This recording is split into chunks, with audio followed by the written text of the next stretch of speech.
They gave Colby a gold-trimmed wedding with catered lamb chops and a live quartet. For mine, I got a text that said, "Hey Delilah, bring your own chair." It was a Saturday in early June, and the lilacs around Claremont Hollow had just started to bloom in earnest. Their perfume drifted in through the screen door as I stood in the kitchen, reading that text again. The words didn't surprise me, not really. But something about seeing them written out like that, blunt and casual, knocked the breath out of me for a second. Like they didn't even realize how small they were making me feel. Elias, my neighbor, was on his back porch just over the fence, sipping from his chipped blue mug, the one that said, "World's okayest grandpa." I could smell the familiar mix of black coffee and basil from the pot he was tending beside him. He waved without a word. I waved back, forcing a smile that didn't quite reach my eyes. Inside, the table was set for one. I had planned to spend the afternoon helping Elias repot herbs for his window boxes, but I found myself drifting through old photos instead. Colby in a tuxedo, the catered reception at Willow Creek Inn, crystal centerpieces. I was in the third row. Not in any speeches, not in any photos printed in the family newsletter. Just there, holding a gift, I'd wrap myself and smiling for a wedding I hadn't planned. I shouldn't have checked my phone again, but I did. Another message from Mom. "We're keeping things simple for your day, honey. You're good at simple things. Let's focus on that." My throat tightened.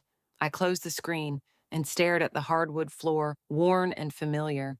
Simplicity wasn't the issue. I loved small things: muffins with blueberries from the morning market, books dog-eared at the corners, handwritten notes. But when Mom said simple, she didn't mean charming. She meant unimportant. That evening, I made my way next door, barefoot and carrying a tin of lemon scones. Elias was kneeling by the steps, brushing soil from a tray of potted lavender. "Smells like someone's trying to outbake the diner again," he said, straightening up slowly. "I think the diner still wins," I replied, handing him the tin. He took it with both hands, warm and slow, as if the gesture itself mattered more than the contents. "Rough day?" I hesitated, then sat on the bottom step beside him. "You ever feel like your family keeps you around just enough to say they didn't leave you out, but not enough to actually include you?" Elias nodded. "Once or twice, maybe more." He took a bite of scone and chewed thoughtfully. "They forget the quiet ones. Until they need something only the quiet ones know how to do." I didn't say anything. The sun dipped lower behind the maples, and shadows stretched across his yard. "I want to do something different," I said finally. "Not for them, just for me." "Sounds overdue." We sat like that for a while, in the smell of warm bread and mint, and the faint hint of rain that hadn't arrived yet. Then Elias reached into the pocket of his worn cardigan and pulled out a small wooden box, its hinges tarnished and familiar with time. "This belonged to the store," he said, "back when I still believed in second chapters." I turned it in my hands. It was solid, carved with vines along the edge, and the latch resisted before giving way with a quiet snap. Inside lay a single brass key and a folded note in Elias's spidery handwriting. "Every book needs the right shelf. So does every story." I looked up. "What is this?" Elias sipped from his mug and set it down on the porch rail. "It's time you opened the door, Delilah." The lock clicked like a whisper. Behind the dusty door lay stories waiting for their next chapter, and maybe mine too. I had passed the shop for years without daring to stop. It stood there quietly, shutters drawn, the painted letters on the window, the hollow word fading like a half-remembered lyric. Once, when I was 16, Elias let me help shelve books in the children's corner during summer break. I remembered how it smelled: lavender from the soap he used on the floorboards, ink from the old receipt printer, a hint of dried leaves trapped between pages. Now, I was standing at the same threshold, but this time with a key in my hand and a pounding heart. I stepped inside. Dust danced in the slant of morning light, swirling in soft golden spirals. The air was still, but not dead. It felt paused, waiting. The shelves stood like sentinels, tall, worn, some tilting from time. The floor creaked under my weight like it recognized me. I walked past the front counter, trailing my fingers across its edge, then turned to face the main room. It was bigger than I remembered, or maybe I was just smaller then. A leather chair sagged under years of waiting, its arms split where someone once leaned too hard. A forgotten broom leaned in the corner, and at the back, the same chalkboard Elias had once used to write daily quotes still clung to the wall. Faint white dust read barely, "To read is to dream with eyes open." I breathed in deeply, then coughed as dust hit the back of my throat.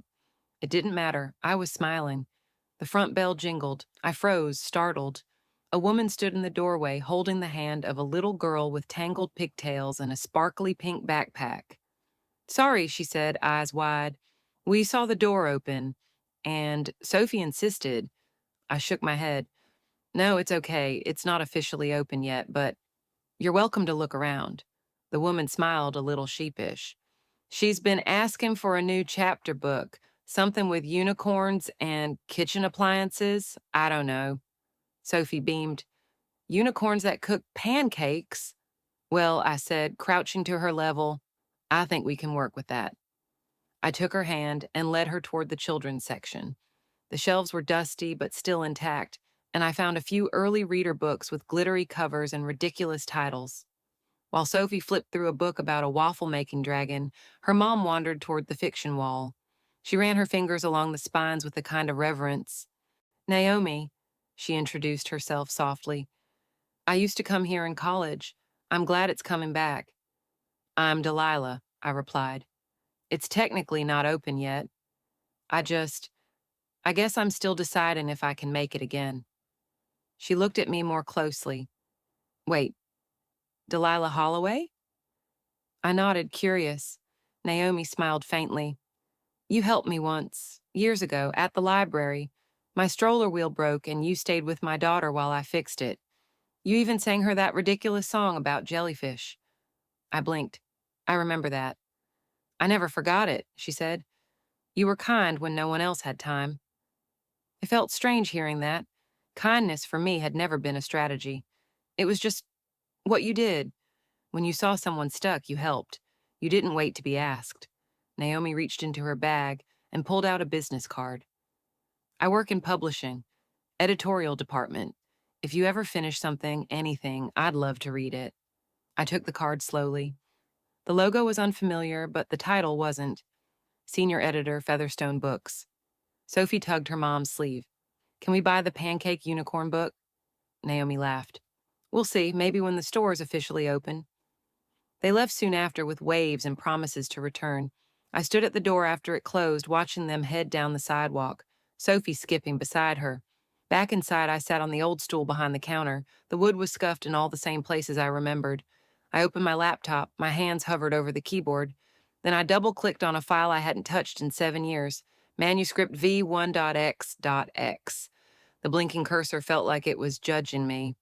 But for once, I typed back. It started awkwardly, with pauses between words and far too many backspaces, but slowly, the voice on the screen became steadier. Mine. The manuscript was a half-finished novel I'd started fresh out of grad school, back when I still believed writing could be a real job, and not just something I scribbled into margins between paying bills. I had written the first 30 pages in a kind of fever dream back then, hunched in the corner of a coffee shop full of hope and cinnamon rolls. When the rejections came, I told myself it was fine. Maybe the story didn't matter. Maybe I didn't. But today felt different. Maybe it was the bookstore. Maybe it was Naomi's card still sitting beside my mug. Maybe it was Elias handing me that key like he knew I'd been locked out of more than just a building. Whatever it was, it made my hands keep moving. I rewrote the first 5 pages completely, then another 3. I didn't overthink it. I just told the story about a girl who watched everyone else's lives become picture perfect, while hers stayed stubbornly ordinary, about the quiet courage it takes to be overlooked and keep going anyway.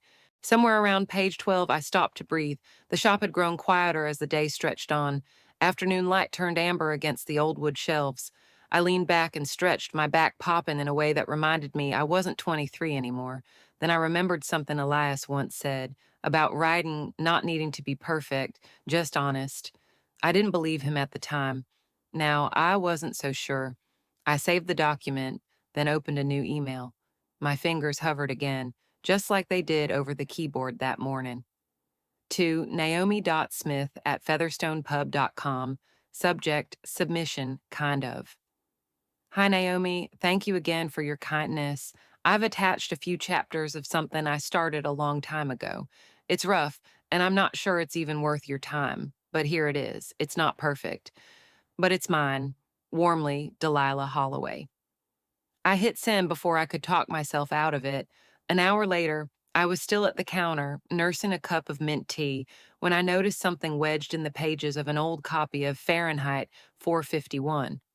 I pulled it out carefully. It was a note in Elias's handwriting. What you write might just light someone else's fire. Keep striking matches. I laughed softly. It was exactly the kind of thing Elias would leave behind. Half metaphor, half nudge. Evening settled in, and I locked up the store for the night. My apartment above the bakery was warm and smelled faintly of cinnamon and rising dough. I curled up by the window with a blanket and watched the streetlights flicker one by one. The whole town felt like it was exhaling. I didn't expect an answer that night. Editors were busy, people forgot, life moved. But around 11:42 p.m., my phone buzzed from Naomi Smith. It's raw. It's honest. I think you've got something here. I stared at the screen for a long time, not sure what to feel. Relief, joy, fear, maybe all of them braided together. And then the screen lit up again, this time a call. Colby. My brother never called me, not unless Mom asked him to. I hesitated, then let it go to voicemail. A few seconds later, a message arrived. Hey, Mom's been acting weird. Did you send her your book or something? Colby had a wedding with gold chairs and champagne flutes. Mine had hand-painted signs, lemonade in mason jars, and a creaky chair I brought myself. I never thought I'd be planning a wedding at the back of a bookstore, but there I was, stringing paper lanterns with twine while Sophie and two other neighborhood kids giggled over the glitter table. Graham was inside, tuning his old guitar and pretending not to be nervous. He hated crowds, which was perfect, because this wasn't a crowd. It was a handful of people who mattered. The arch was made of birch limbs from the woods behind Elias's house. Naomi had brought wildflowers from her garden. Elias himself showed up early with a box of folding chairs and a bottle of local apple cider he insisted we serve with just a splash of sparkle. I took it all in. The warmth, the laughter, the fact that everything here felt built, not bought. I hadn't seen my parents since the brunch where Mom suggested I use the church's folding chairs because it was more sensible, but I'd sent the invitation anyway. No RSVP, no response. And yet, as I was pinning a string of lanterns to the back fence, I heard the unmistakable crunch of tires on gravel. Colby got out first, adjusting his sunglasses even though the yard was shaded. Mom and Dad followed, both dressed more for a garden club luncheon than a wedding. I wasn't sure what I expected, but seeing them standing at the edge of the yard, scanning the setup like critics at an art exhibit, sent a chill down my spine. Mom clutched a pie carrier. Dad carried himself stiffly, like he was doing something noble just by being here. They didn't walk toward me. They stood there until I came to them. Well, Mom said, it's certainly cozy. It's not the Four Seasons, Colby added with a smirk. I smiled tight. That's sort of the point. They found seats somewhere in the back row as if attending a school recital. Elias, bless him, made a loud show of offering them cider and a plate of cookies. I didn't hear what they said, but I did see Elias raise an eyebrow and walk away with a smile that could slice steel.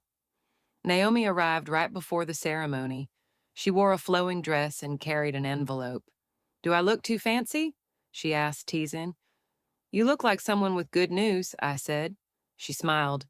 Let's wait till after the I do. I don't want to upstage anyone. We kept it short. Graham and I stood under the arch while Elias, wearing a mismatched suit and a boutonniere made from rosemary, Read a few lines from a book neither of us remembered choosing. It didn't matter. The words were honest. Everyone clapped, genuinely, not politely, and I saw Naomi wipe her eyes. Afterward, there were finger sandwiches, lemonade, and pie. Kids chased fireflies. Someone turned on an old radio, and soft jazz filtered into the yard like a memory. Then Naomi stepped up beside me, pressing the envelope into my hand. "It's official," she whispered. "The editorial board approved it this morning. Your book's going to print." I stared at her. "You're serious?" She nodded. "It'll be in catalogs by fall." I must have smiled so hard my face hurt. I opened the envelope. There it was, my name, the title, the logo of Featherstone Books. "Real, not a dream." "Say something," she said. I held up the paper like a wedding favor. "We're getting published." The guests clapped again, louder than for the ceremony. I caught a glimpse of Mom and Dad, frozen in their seats. My mother's mouth was parted slightly, like she wasn't sure if she should be proud or offended. Dad leaned in to whisper something to her, but she didn't respond. Then he stood and walked toward me. I braced. "Congratulations," he said flatly. "Didn't know you were still writing." "I never stopped," I replied. He looked past me toward Graham, then the bookstore behind us. "Well, I guess it's good to have a hobby." "It's not a hobby," Naomi cut in, her voice sharp but calm. "It's her work." Her voice. Dad blinked at her, confused, then turned back to me. "Either way, your mother's a bit overwhelmed. She's, going to sit in the car for a bit." I watched him retreat, back to the folding chairs and the slice of blueberry pie he'd barely touched. I didn't follow. Naomi squeezed my shoulder. "You okay?" "Yeah," I said, watching the shadows lengthen on the fence. "Just letting it land." A few minutes later, as I helped clear plates, Colby sidled up beside me. For once, he wasn't smirking. "She's been crying in the car since last week. She didn't know how to tell you." Mom stood in front of the poetry shelf, flipping pages she once thought were silly. "You actually wrote all of this?" The rain had come suddenly, soaking the pavement and turning the world outside into a watercolor. I hadn't expected her to show up that morning. The bell above the bookstore door jingled softly, and when I looked up from the counter, she was there, no umbrella, hair a little frizzy, a paper bag in her hand, and a damp look in her eyes. She didn't say hello. She just walked in and started looking at books, like she was a customer and not the woman who'd once told me pursuing stories was a phase I'd outgrow. She hovered in front of the poetry shelf where I'd tucked copies of the few books I carried by local authors. She reached up, pulled one down, flipped it open, then gently set it back. "I brought pie," she said after a long silence. "Apple, your favorite."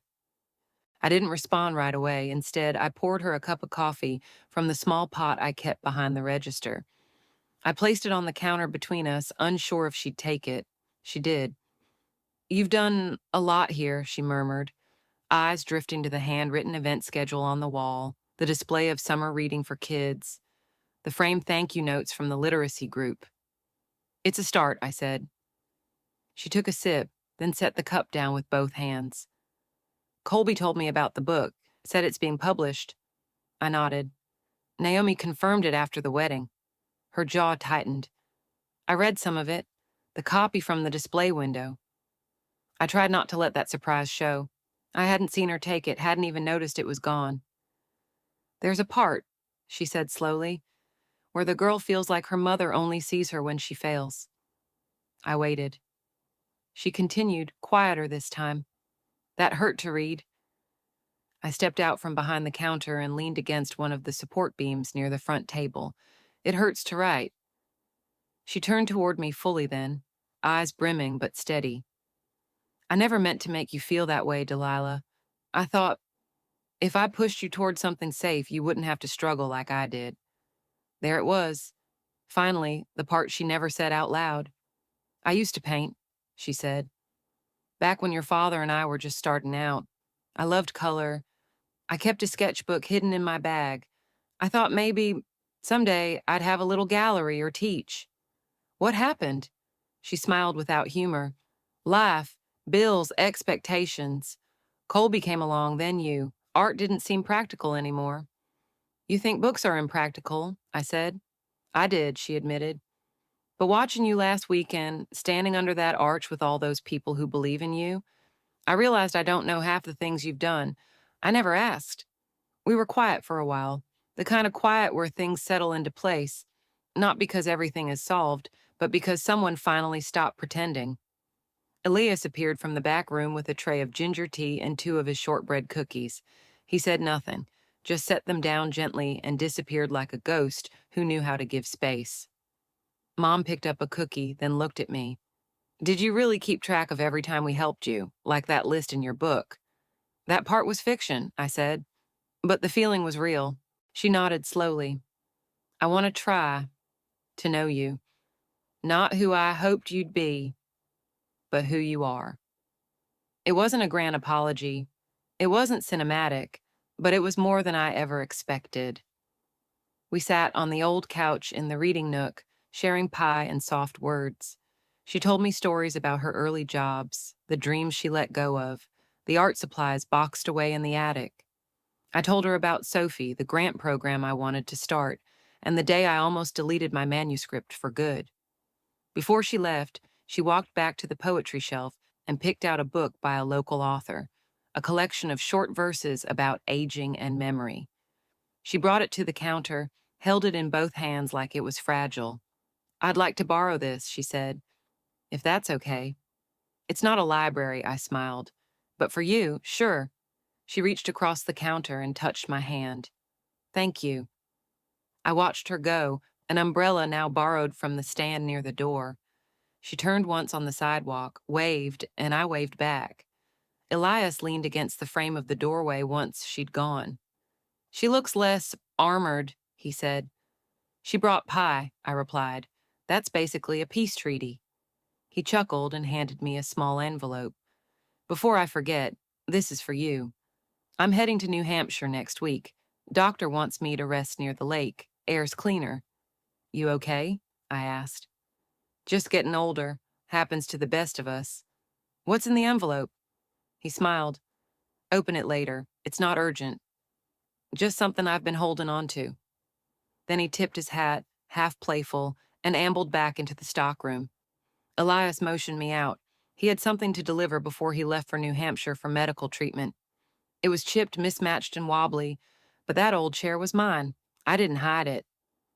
I placed it right at the head of the room. There was a soft murmur of voices as people filtered into the shop that afternoon, most of them pausing to shake off the summer dust from their shoes or wipe their glasses clear of the sunlight. The display table near the front was covered in hand-drawn name cards, lemon bars, and paper programs I printed that morning. The event sign read, First Pages, a Summer Reading Celebration. It wasn't flashy, it wasn't sponsored, but every person who came had a reason to be there. I set my chair, the one I once carried to my own wedding, at the front beside a reading lamp and a small vase of lilacs. It wobbled as always, but I steadied it on a folded napkin and sat tall. Graham helped wrangle folding chairs from the back. Naomi brought a tin of iced cookies in the shape of books. And near the register, where Elias once leaned to tell me to dust with dignity, I placed his photo in a small wooden frame, black and white, back when his hair was only slightly graying. The kids from our literacy program sat up front, clutching their little notebooks like passports to a country only they knew how to enter. Behind them, parents and neighbors, some familiar, some new. I spotted Colby near the back, holding a baby carrier. He gave me a half smile and mouthed, "We made it." I opened the event with the first chapter of my book. My hands trembled at first, but the words found their pace. It wasn't a dramatic story, no explosions, no betrayals. Just a girl, a small town, and a life she tried to build on her own terms. They listened, really listened. And when I looked up, I saw Joyce sitting in the second row, not in pearls or designer shoes, but in a floral blouse I recognized from a photo when she was my age. Her hands rested in her lap, and for the first time I saw softness where once there was only poise. After the reading, there was a pause, then applause. The kind that starts quietly and builds. My throat tightened, but I smiled through it. Joyce stepped forward with a foil-wrapped pie. "I didn't burn it this time," she said quietly. "It's an apple." I nodded. Still my favorite. Then Colby approached. I read the chapter about the chair, he said. It hit me harder than I expected. You were always the one with the seat already saved, I said. He looked down at his daughter. Maybe that's why I didn't appreciate it. He took the baby out of the carrier and handed her gently to me. Think you can save her a spot? I held her carefully. She can have mine. He blinked hard and stepped back into the crowd. Naomi took the mic to thank everyone. I watched her glow with quiet confidence, remembering how unsure she looked when we first met. When it was my turn again, I shared news about the First Chair Grant, a small program to help aspiring riders from overlooked backgrounds. We had our first donors, a partner school, and a promise to fund 5 submissions this fall. Someone clapped, then another. Then the whole room stood. I glanced toward Elias's photo. I had opened the envelope he gave me the night before. Inside was a hand-drawn blueprint of a book van, a mobile bookstore idea he once dreamed of starting but never did. A sticky note on top read, "For the next chapter, maybe it's yours to drive now." I felt his presence in the stillness between claps, in the scent of mint tea someone left by the window, in the way my old chair didn't wobble quite so much anymore. After everyone filtered out, I lingered near the kids' section. Sophie tugged my sleeve, holding her notebook. "Miss Bennett," she said, eyes wide, "Miss Sarah loved my story. She said maybe someday it could be a real book." I knelt to her level. "Want to know a secret, Sophie? Every real book starts with someone brave enough to tell their story, like you, like all of us." We hugged, and she ran back to show her dad. That evening, I returned to the garden nook behind the shop. Fireflies hovered over the grass. The air smelled like vanilla and ink and pine. I sat in the old chair, now repainted a soft blue, and opened my notebook. A new story waited, but I wasn't in a rush. I had found my place. One last buzz from my phone, this time from Colby again. "I have an interview at the Art Center tomorrow. Any advice?" I smiled and typed back, "Be yourself, your real self." The lottery hadn't just given me millions. It had given me the chance to show my family and myself what real wealth looked like. Not the money in my bank account, but the courage to finally be exactly who I was meant to be. And that was worth more than any number could measure. Some weddings don't need chandeliers or monogrammed menus. They bloom quietly between folding chairs, homemade pies, and a wobbly seat someone dared to bring for themselves. I didn't ask to be celebrated. I only wanted to be known, and in that small, steady way, I was. When we make room for quiet voices, we uncover the kinds of stories that don't shout, but stay. Maybe in your life, there's an old chair waiting to be dusted off, or a name you've overlooked that still wants to be called gently. And maybe, just maybe, the kindest places are the ones built by those who were never handed a seat, but brought their own anyway.